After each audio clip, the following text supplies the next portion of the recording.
Marital rape एक ऐसा मुद्दा है जिसको लेकर के भारत में अवेयरनेस बहुत कम है। जहां अवेयरनेस है वहां एक्नॉलेजमेंट नहीं है। फिलहाल ये जो मामला है पूरा सुप्रीम कोर्ट में भी गया है। क्या चल रहा है, क्या वाकई मैरिटल रेप एक मुद्दा है, रेप होता क्या है, शादी में आखिर कैसे रेप हो सकता है, जैसे तमाम सवाल हमारे आपके मन में होते हैं। और इन्हीं तमाम सवालों को आज एड्रेस करने के लिए हमारे साथ मिस्टर शशांक बाजपेयी हैं, जो कि सुप्रीम कोर्ट में लॉयर है। Sir, welcome on ABP live. आज हम आपसे मैरिटल रेप के बारे में समझने की कोशिश करेंगे। तो सबसे पहले ये जो मुद्दा चल रहा है वो क्या है, अगर आप ब्रीफली हमें और हमारे ऑडियंस को बता सके तो। ये एक मुद्दा जो दिल्ली हाई कोर्ट में डिसाइड हुआ था, जिसमें विभाजित जजमेंट आया था जस्टिस राजीव शक्कर का। उसमें ये कहा गया था कि भाई ये एक रेप होता है, इसको क्रिमिनलाइज किया जाना चाहिए। दूसरे जज ने, ये न्यायमूर्ति ने ये कहा कि ये रेप नहीं होता है, सोशल फैब्रिक होता है। इसको इन्होंने सुप्रीम कोर्ट में आगे भेजा। सुप्रीम कोर्ट की चीफ जस्टिस ऑफ इंडिया की बेंच इस पर सुनवाई कर रही है। सुनवाई लगभग 2 वर्ष से चल रही थी। अभी इसमें रिसेंटली केंद्र सरकार ने, भारत सरकार ने इस पर अपना जवाब दाखिल किया है। और जवाब दाखिल करने के बाद अब ये सुनवाई आगे की प्रक्रिया में आगे बढ़ चुकी है। सर, मतलब बहुत लोगों के मन में ये सवाल होता है, जैसे मैंने जब महिलाओं से बात की है इस मुद्दे पर, तो कुछ ऐसी महिलाएं भी हैं जो ये बात मान नहीं पा रही हैं। मैंने जैसे कहा कि एक्नॉलेजमेंट नहीं है, अवेयरनेस नहीं है, तो वो समझ नहीं पा रही हैं कि आखिरकार शादी में रेप कैसे हो सकता है। ये बहुत ही अच्छा सवाल है आपका। शादी में रेप कैसे हो सकता है? देखिए, भारत एक दुनिया का अकेला राष्ट्र है जिसको सिरमौर होने का गौरव प्राप्त हुआ। भारत एक ऐसा राष्ट्र है जो संविधान के अनुसार, संविधान की भावना के अनुरूप चलता है। और भारत का संविधान जो है एक जीवंत संविधान है। तो जब भारत का जीवंत संविधान है तो इसका मतलब भारत के जो लोग हैं उनकी आत्मा उसमें वास करती है। और भारत की जो आत्मा वास करती है, और आज के जब हम शुभ दिन पर ये बात कर रहे हैं, तो निश्चित रूप से भारत की आत्मा, भारत की शक्ति भारत की महिलाओं में है। और भारत की महिलाओं का सम्मान भारत सरकार की सर्वोच्च प्राथमिकता से एक आता है। मेरा आपको एक कहना इस बात के ऊपर यह है, भारत के अंदर जो भारत का सबसे बड़ा इंस्टीट्यूशन है, जो पूरी दुनिया में सबसे ज़्यादा एक्नॉलेज किया जाता है, वो भारत का मैट्रिमोनियल इंस्टीट्यूशन है। उस इंस्टीट्यूशन के अंदर आज की तारीख में हम ये जानना चाहते हैं कि रेप एक महिला के साथ, वो भी शादी के दौरान, हो सकता है या नहीं हो सकता है। इसमें हमारा भारत क्या जानना चाहता है, भारत का न्याय व्यवस्था क्या कहती है, भारत का न्याय शास्त्र क्या कहता है, भारत के न्यायिक प्रावधान क्या कहते हैं। भारत के अंदर आपको इस बात को समझना पड़ेगा कि जब 2 लोगों की शादी होती है, और शादी की एक आयु निर्धारित है जो कि मिनिमम 18 साल की लड़की होनी चाहिए, 21 साल का लड़का होना चाहिए। और 18 और 21 साल के बच्चे अपने आप में एक परिपक्व दिमाग, जिसको आप कहते हैं, जो सोच सकते हो, समझ सकते हो, लिख सकते हो, बोल सकते हो, पढ़ सकते हो, और दोनों लोगों की आपसी सहमति हो, एक शादी होती है। शादी के कुछ बंधन होते हैं, कस्में होती हैं, फेरे होते हैं। अगर हम इसको भी एक बहुत स्टैंडर्ड रूप में देखना चाहें तो आप ये भी देख सकती हैं कि हम जब ये प्रावधान नहीं थे तब भी हमारे पास सप्तपदी की कस्में थीं, और उन कस्मों को हम पढ़ते थे, उन वादों को हम निभाते थे। और उन वादों को निभाने के बाद भगवान राम से लेके आज तक के इतिहास में अपनी पत्नी को लोगों ने प्राथमिकता के दौर में प्रेम से लक्ष्मी के रूप में घर में रखा है, शक्ति के रूप में घर में रखा है। बेटी हमारे घर में आती है तो हमेशा कहते हैं हम लक्ष्मी मेरे घर में आई है। अब इस प्रावधान की जब बात हो रही है, क्या मैट्रिमोनियल शादी में रेप, पति पत्नी के बीच में रेप हो सकता है? मैं ये नहीं कह रहा हूं कि देखिए, कंसेंट वर्ड यूज हुआ है, क्या वो यहाँ पे इंपॉर्टेंट है? हाँ, कंसेंट हमेशा इंपॉर्टेंट है, कि नारी का सम्मान, नारी की भावना का सम्मान, नारी के प्रेम का सम्मान और पत्नी का सम्मान करना हमारे निश्चित रूप से परिवार का, एक देश का धर्म होता है। परंतु यहाँ पे भारत सरकार की बात अगर आती है, या भारत सरकार कुछ कहना चाहती है, तो वह चाहती है कि इस देश के अंदर इस पूरे व्यवस्था को हमें यहाँ समझना बहुत ही ज़्यादा जरूरी है। वो व्यवस्था क्या है? व्यवस्था है कि 2 परिवार बचे रहें, परिवारों में प्रेम हो, सामंजस्य हो, भावना हो। अगर हम उसमें आपराधिक दृष्टिकोण, क्योंकि परिवार की हर भावना को हम लोग बच्चे को भी थपथपा देते हैं, कभी डांट देते हैं, कभी गुस्सा हो जाते हैं, कभी नाराज हो जाते हैं, अगर इनको सारे ऑफेंस की दृष्टि से देखेंगे तो आपको ये बात स्वीकार करनी पड़ेगी कि हमारे यहाँ निश्चित रूप से बहुत ज़्यादा मुकदमों की बाढ़ आएगी, पारिवारिक इंस्टीट्यूशन कमजोर हो जाएगा और पारिवारिक इंस्टीट्यूशन नहीं समझ में आएगा। इसके बाद एक बात और समझिए, पति पत्नी का जो रिश्ता होता है, ये एक शारीरिक रिश्ता नहीं होता है, ये एक मानसिक रिश्ता, मानसिक, आर्थिक, सामाजिक। कई ऐसे घर होते हैं जिसमें आपने देखा होगा कि पूरा महिला पूरा घर चला रही है। कई ऐसे घर होते हैं सिर्फ पुरुष पूरा घर चला रहा है, कहीं दोनों लोग पूरा घर चला रहे हैं, और कभी कभी ऐसी व्यवस्था होती है कि किसी एक आदमी को घर से जाना पड़ता है या उसका देहांत हो जाता है। उसके बाद जो पूरी रिस्पॉन्सिबिलिटी होती है वो महिला के ऊपर अगर आती है, उसके बच्चे, पति के दोनों माँ पिता भाई बहन, और कई ऐसी गौरवान्वित महिलाएं हैं, कई ऐसी महिलाएं हैं जिन्होंने उसको निभाया है। अगर निभाया है तो उसमें कहाँ कंसेंट थी? आज सारा पैसा अगर महिला कमाती है और पति को देती है तो उसमें कहाँ कंसेंट है? उसकी जिम्मेदारी वो मानती है, वो अपने परिवार को संजोती है, और परिवार को संजोने के बीच में अगर हम उसमें ये कहेंगे नहीं, अगर तुमने आज जो हमारे साथ किया वो रेप था, क्योंकि रेप एक बहुत सेंसिटिव वर्ड है, बहुत सेंसिटिव है, बहुत पनिशेबल है, बहुत ऑफेंसिव है। क्या उस समय हर जगह अपेक्षा और आशा, प्रेम में कभी कभी प्रेम की भावनाएं जो होती हैं, कभी कभी प्रेम में आप बहुत बार देखेंगे मजाक भी चलता है, गंभीरता भी चलती है, नाराजगी भी चलती है, मनाना भी चलता है, पर ये रिश्ते बहुत गंभीर हैं। इन रिश्तों के ऊपर ये शब्द लागू, रेप शब्द लागू नहीं होता। तो मतलब जितना मैंने आपको सुना, जितना समझा, मुझे उससे एक चीज समझ में आया कि आप कुल मिलाकर के ये कह रहे हैं कि एक मुद्दा जैसा मुद्दा नहीं है। मैं ये निश्चित रूप से नहीं कह रहा हूँ, ये मुद्दा बहुत गंभीर, बहुत बड़ा मुद्दा है। जब भारत की न्यायपालिका के सर्वोच्च कोर्ट में ये मुद्दा पेंडिंग है और मुद्दा चल रहा है और इसमें देश की भावना की बात हो रही है, तो इस देश की भावना की बात जो भारत के सर्वोच्च वकील हैं, भारत के श्री तुषार मेहता जी इस मुकदमे को पैरवी भारत सरकार की तरफ से कर रहे हैं। आपको इस बात को समझना बहुत जरूरी होगा, क्या इस मुकदमे के अंदर हम भारत की आत्मा का वास है, भारत के मैट्रिमोनियल इंस्टीट्यूशंस का वास है? हाँ, इसका वास है। हमारी रक्षा, हमें अपने देश के अंदर सबसे बड़ा इंस्टीट्यूशन आप किसको मानते हैं? जो परिवार को एक इकाई मानते हैं, उस इकाई को तोड़ते हुए क्या कोई ऐसा निर्णय लाया जा सकता है जो कि आने वाले समय में निर्धारित होगा? अभी इसके ऊपर कुछ भी कहना बहुत जल्दबाजी होगी। मैं समझ रही हूँ, मामला थोड़ा सब जुडिस है इस पे, इसलिए आप बोलना नहीं चाह रहे, लेकिन शशांक जी, आप खुद एक वकील हैं और आप मल्टीपल केसेस देखते हैं ऐसे जहाँ पे तरह तरह के मामले आते हैं। क्या आपने अपने करियर में कहीं पे भी ऐसा कोई केस देखा है, सुना है, जाना है किसी दोस्त से, या फिर आपके पास खुद ऐसा कोई केस चल के आया हो जहाँ पे मैरिटल रेप की बात कही गई हो? आज तक मैंने लगभग 2 दशक का करियर मेरा होने जा रहा है, मैंने कभी भी मैट्रिमोनियल रेप की कभी बात आज तक मैंने ना सुनी है, पहली बात। दूसरी बात, मैंने हमेशा इस बात को बहुत, देखिए भारत में जो हिंदू विवाह अधिनियम आया, हिंदू मैरिज एक्ट आया, हिंदू मैरिज एक्ट के आने के बाद भारत सरकार ने 498 के प्रावधान बनाए। अब जो नए उन्होंने लॉज लेके आए, उस लॉज के अंदर आप बड़ी देखिए, उन्होंने पहली बार किसी भी दुनिया के, मैं बात कर रहा हूँ 202 देशों की बात कर रहा हूँ, ऐसा भारत एक राष्ट्र है जहाँ के महिलाओं के सम्मान से संबंधित, महिलाओं से संबंधित, बच्चों से संबंधित, वृद्ध लोगों से संबंधित सारे सेक्शनों को, अधिनियमों को सबसे ऊपर रखा गया। उसका उद्देश्य क्या था? उसका उद्देश्य था भारत की महिलाओं की, भारत के बच्चों की, भारत के बुजुर्गों की सम्मान को सर्वोच्च प्राथमिकता देना।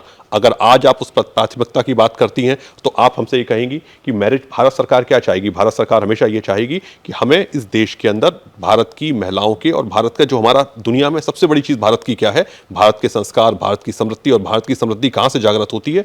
एक माँ पिता परिवार, और परिवार में सबसे पहले परिवार का उदय कहाँ से होता है? परिवार का उदय होता है माता पिता से। पति और माता पिता का उदय बनने से पहले आपको पति पत्नी बनना पड़ेगा, और पति पत्नी का रिश्ता जो होता है वो शब्दों से ज़्यादा भावनाओं का होता है, निश्चित रूप से। और प्रावधान है, परेशानियां हैं, उनको दूर किया जाता है और दूर किया गया, पर इसमें अपराध को लाना, इसमें विधि को लाना, जिसमें आपसी सामंजस्य को सुलझाने के जो विषय थे, उनको विधि को वहां पे विधि से रेगुलेट, मन विधि से रेगुलेट नहीं हो सकता। चलिए, मतलब ये तो मुझे ऐसा ये भी लगता है कि मैरिटल रेप का जो पूरा मामला है ये काफ़ी ज़्यादा सब्जेक्टिव भी है, क्योंकि मैं नहीं मानती ऐसा कि कोई मुद्दा नहीं होता होगा। आई एम श्योर करोड़ों लोग हमारे देश में रह रहे हैं, और अगर ये बात सामने तक निकल करके आई है तो एक केस भी अगर है तो वो बहुत बड़ा केस है। तो मुझे लगता है कि सबके जो डेफिनेशंस हैं टुवर्ड्स मैरिटल रेप वो अलग होंगे, लेकिन एज अ लॉयर, वकील के पॉइंट ऑफ व्यू से what do you see marital rape as, मतलब होता क्या है मैरिटल रेप? देखिए, मैरिटल रेप के बारे में जो अगर आप सेक्शन 375 अपवाद 2 पढ़ते हैं, 15 साल से ऊपर की किसी जो कि 18 साल बाद में कर दिया गया था, अगर 18 साल से ऊपर की कोई लड़की है और 21 साल से ऊपर का कोई लड़का है और दोनों की शादी हो जाती है, और अगर उनके बीच में कोई शारीरिक संबंध बनते हैं, उसमें इच्छा का महत्व जो होता है वो नहीं माना जाता है, उसको रेप के रूप में कंसिडर नहीं किया जा सकता है। पहली बात, रेप के जो प्रावधान दिए गए हैं, रेप के प्रावधान लंबे चौड़े प्रावधान है, उस पर मैं अभी ये, क्योंकि उसका मुद्दा नहीं है, उस पर मैं डिस्कस नहीं करना चाहता। यहाँ सबसे बड़ी बात हो रही है वैवाहिक बलात्कार की। क्या वैवाहिक बलात्कार होते हैं? क्या अब, क्योंकि अगर आप इसको और स्टैंडर्ड वैवाहिक बलात्कार, और दूसरा जो मुद्दा है उसको बहुत समझिए कि भारत में लिव इन रिलेशनशिप में रूप रह रहे हैं, भारत में गर्लफ्रेंड बॉयफ्रेंड से रह रहे हैं, भारत में इससे भी बड़ा एक जो अभी नया लॉ, नई न्याय आए हैं, उसमें ये कहा गया है कि आपने किसी भी महिला को वर्क प्लेस पे जो काम करती है, नौकरी देने के बहाने से कोई रेप करते हैं तो वो पनिशेबल होगा। अगर हमारे पास हर चीज़ को बहुत शॉर्ट से शॉर्ट, नैरो से नैरो बिंदु को डिफाइन करने की कोशिश की गई है, तो सरकार ने इसको डिफाइन क्यों नहीं किया? क्योंकि सरकार, मैं आपसे बार बार कह रहा हूं, सरकार का ये मानना है, सरकार ये मानती है, सरकार ये जानती है कि भारत का जो गौरव है वो भारत के परिवार है, और भारत के परिवार के अंदर पति पत्नी का रिश्ता ये निश्चित रूप से, क्योंकि मैरिज, जो कि लोग ऐसा कहते हैं स्वर्ग में बनती है, लोग ये कहते हैं कि भारत में जिसमें मैरिजेस के अंदर जो आज की स्थिति बन रही है, निश्चित रूप से एक भारत नई सदी का देश है। नए चैलेंजेस उसके बीच में आ रहे हैं, महिलाओं के सम्मान और गरिमा के विषय के ऊपर विषय आ रहे हैं। इस विषय को इस टाइम आपराधिक दृष्टिकोण से अगर हम देखते हैं, तो शादी के अंदर कोई आपराधिक दृष्टिकोण के शब्द डाल देते हैं तो निश्चित रूप से ये परिवार को विघटनकारी बहुत बड़ा रूप लेने की संभावना बन जाएगी। ठीक है, मतलब अगर मैं कह रही हूँ कि ये बहुत सब्जेक्टिव मैटर है, मतलब हम और आप बस अपना पक्ष रख सकते हैं। आई एम श्योर कि जो हमारे ऑडियंस होंगे वो हो सकता है शायद कि हमारे बात से सहमत ना हो, क्योंकि लोगों के ओपिनियन होते हैं। तो उस चीज़ को मैं साइड करके एक चीज़ जो देख रही हूँ कानूनी तौर पर, कि आगे जाके, क्योंकि अभी मामला सब जुड़े से, मान लीजिए आगे जाकर के ये कानून बन जाता है मैरिटल रेप, तो क्या डिफिकल्टीज आएंगी? क्योंकि जैसे आपने कहा परिवार टूटने का बहुत डर है। इसके अलावा ऐसे केसेस हम बहुत सारे देखते हैं जहाँ पे लड़का लड़की साथ में रहते हैं, शादी करने का वादा किया गया है और इस वादे के बाद सेक्स हुआ है दोनों के बीच में, लेकिन फिर किसी कारण से शादी नहीं हुई, उसके बाद लड़की ने केस कर दिया, तमाम तरह की चीज़ें होती हैं। लिव इन आजकल बहुत ज़्यादा प्रचलन में आ गया है। तो क्या प्रॉब्लम्स आएंगी अगर हम मैरिटल रेप को लॉ में कन्वर्ट करते हैं? तो ये आपका बहुत अच्छा सवाल है, और उसके लिए मैं बार बार एक कंडीशन है, प्री मैरिज और पोस्ट मैरिज। अगर आप पोस्ट मैरिज बात करते हैं तो एक कंडीशन, क्योंकि एक महिला को पोस्ट मैरिज बहुत सारे अधिकार मिल जाते हैं, उसको मेंटेनेंस मिलता है, उसको राइट टू लाइफ मिलती है, राइट टू लिव इन रहती है, right to food, right to shelter, right to livelihood, right to honour, right to maintenance, multiple rights हैं जो उसको प्रदान होते हैं, जो परिवार के द्वारा प्रदान किए जाते हैं। परिवार से भी ज़्यादा अगर आप देखते हैं पति के द्वारा प्रदान किए जाते हैं। पति और पत्नी का जो रिश्ता होता है वो रिश्ते शब्दों में नहीं बांधे जा सकते, कहीं कहीं क्योंकि प्यार का रिश्ता होता है उसको भी आप शब्दों में नहीं बांधते हैं। पर जब प्री मैरिज, हमारे देश ने बहुत ज़्यादा प्रोटेक्शन इसमें दिए हुए हैं।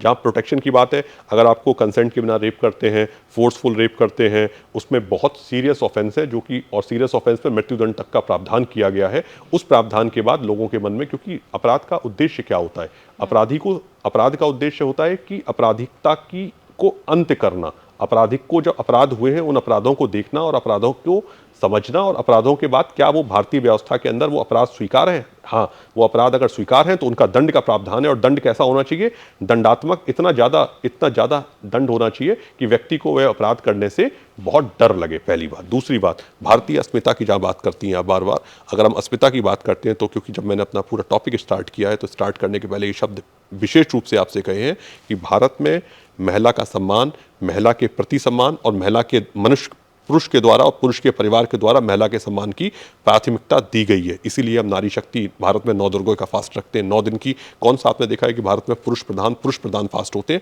महिला शक्ति की प्रधानता रही है। दूसरी बात, प्रोटेक्शन की जब बात हो रही है, बार बार प्रोटेक्शन को, इन्होंने एक ऐसे फैब्रिक को आज टच किया है जिस फैब्रिक के ऊपर अभी तक कोई विशेष न्याय की विधि हमारे पास नहीं थी। उस विधि के अंदर नए शब्दों के इंटरप्रिटेशन होंगे। अब वो क्या इंटरप्रिटेशन होंगे उस पर अभी मैं नहीं जाना चाहता। दूसरी बात, न्याय बनाना, न्याय का इंटरप्रिटेशन करना, न्याय बनाना विधायिका का कार्य है। विधायिका न्याय बनाती है। अब विधायिका क्या न्याय बनाएगी? पहली बात, क्या कानून, न्याय का मतलब क्या कानून बनाएगी। दूसरा, कार्यपालिका उसको एग्जीक्यूट कराएगी। थर्ड, जो न्यायपालिका मतलब जुडिशरी का जो काम है वो इंटरप्रिटेशन करना। अगर मान लीजिए कोई लॉ बनता है और वो भारतीय भावनाओं को स्वीकार होता है, निश्चित रूप से भारतीय भावनाएं उसको स्वीकार करेंगे। कोई ऐसा विधि बनती है जो भारतीय भावनाएं उस पर स्वीकार नहीं करती हैं, तो निश्चित रूप से पार्लियामेंट उस पर अपने लॉज बनाती है और देश की भावना का सम्मान करती है। देश की भावना भारत के संविधान में लगातार निहित है, और लगातार निहित में जब बार बार कहा गया है, वहाँ कोई महिला कहती है मेरे संग अपराध हुआ है, तो अपराध के लिए विभिन्न प्रावधान है, और इतने प्रावधान है, इतने आयोग हैं, इतनी व्यवस्था है कि एक मनुष्य, एक पुरुष और एक पुरुष प्रधान समाज में अपराध करने के बाद अपराधी नहीं बच सकता। यह भारत की न्यायपालिका की गरिमा का सर्वोच्च रूप है। बिल्कुल। वाजपेयी जी, क्या ऐसे दूसरे देश हैं जिन्होंने मैरिटल रेप को एक मुद्दा माना है और इस पर कानून बनाए हैं? अगर कोई ऐसे देश हैं तो प्लीज़ आप अगर जानते हो उसके कानून के बारे में ऐसे तो बताएं। मल्टीपल देश हैं, 1970 से लेकर अभी तक मल्टीपल लोगों ने उस पर कानून बनाए हैं। पर मैं आपको बार बार एक बात कहना चाहता हूँ, जैसे भारत है, भारत के एक 29 राज्य हैं, 7 यूनियन टेरिटरीज हैं। भारत के जो 29 राज्य हैं उनका खान पान वस्त्र व्यवस्थाएं अलग होती हैं। इसी तरह भूमंडल के ऊपर कई सारे देश हैं, उनकी व्यवस्थाएं अलग हैं। जहाँ एक देश के अंदर 50 और 55% डाइवोर्स रेट चल रहा है और भारत में जहाँ हाफ % से कम डाइवोर्स रेट चल रहा है। पहली बात, आज हम दुनिया के सबसे बड़े राष्ट्र हैं, दुनिया के सबसे बड़ी आबादी के रूप में सबसे बड़े राष्ट्र हैं, दुनिया के सबसे कम डाइवोर्स वाले राष्ट्र हैं, सबसे ज़्यादा प्रगतिशील राष्ट्र हैं। उस राष्ट्र के अंदर एक ऐसी व्यवस्था को अगर हम खत्म करने की दिशा में चलते हैं कि हम अपने परिवार को तोड़ने की दिशा में चलते हैं, हमें उन दिशाओं में चलना चाहिए, मेरा आपसे सवाल है, या उन दिशाओं में चलना चाहिए जिससे हम परिवारों को जोड़ने की दिशा में चलें। तो पति पत्नी के संबंधों को परिवार में जोड़ना जरूरी है और जोड़ने के लिए हमें वो हर प्रावधान उसमें डालने चाहिए जिससे वो परिवार का रिश्ता और मजबूत हो। क्योंकि अब आप देखती हैं एकाकी परिवार हो रहे हैं जहां पति पत्नी। बिल्कुल, लेकिन आई एम सो सॉरी, लेकिन थोड़ा सा मेरा जो ओपिनियन है, इस आपने जो सवाल पूछा मुझे उसका जवाब देना, और मेरा ओपिनियन थोड़ा सा इससे डिफरेंट है क्योंकि मैं भी एक महिला हूं और मैं ऐसा मानती हूं कि जैसा मैंने पहले भी अपने सेंटेंस में इसको मेंशन किया कि अगर देश में ऐसा एक भी मुद्दा है, मतलब एक मुद्दा भी है अगर मैरिटल रेप का, तो आई थिंक वो भी एक मुद्दा है और किसी भी स्त्री को ये नहीं झेलना चाहिए, ये नहीं उस दर्द से गुजरना चाहिए। और कानून हमारा ऐसा है, सरकार हमारी ऐसी है कि उनको सुनना पड़ेगा, उनको सुनना चाहिए। तो मैं बिल्कुल इसको मुद्दा मानती हूँ और स्त्री प्रधान देश है, बिल्कुल है, लेकिन ये सारी चीजों को अगर नजरअंदाज कर देंगे तो फिर हमारा देश कैसे स्त्री प्रधान रहेगा। Thank you so much Vajpayee ji हमारे साथ जुड़ने के लिए। बहुत आसान और सरल शब्दों में आपने हमें मैरिटल रेप को बहुत अच्छे से समझने में मदद की। वही अब इस मामले में जो भी कुछ अपडेट होगा एबीपी लाइव के ऑडियंस को सबसे पहले मिलेगा, लेकिन उसके लिए आपको एबीपी लाइव को लाइक, सब्सक्राइब और शेयर करना होगा। और मैं थी आपके साथ आश्री सिंह आनंद।